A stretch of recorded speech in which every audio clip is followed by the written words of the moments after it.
ብዙ ካምፓኒዎች ገና አንድ ሳይት ጀምሩና ያ ሳያልቅ ሁለተኛ ሶስተኛ ሳይታችንም እዚህ ያለ ብለው ያስተዋውቃሉ እና ያንስ እንዴት ታየዋለህ? ሪል ስቴት አንዱ ባህሪው ምንድነው?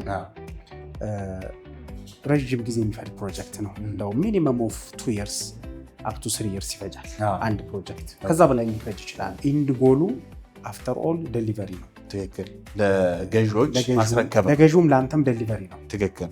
ያን ደግሞ ለማድረግ ስኬላቢሊቲህን በደንብ መስራት ይፈልጋል። እንዴት ነው ፕሮጀክትህን ስኬል የምታደርገው? ዛሬ ላውንች አድርገህ እንደገና የዛሬ ወር ላውንች የምታደርገው እንደገና በወር ላውንች የምታደርገው በአመት ውስጥ 10-20 ላውንች የምታደርገው ሆነ አፍተር ኦል እነዚህ ላውንች ያደረግካቸውን ፕሮጀክቶች ላውንች ማድረጉ ኢዚ ነው፣ መሸጡም ኢዚ ሊሆን ይችላል ለአንዳንድ ካምፓኒ።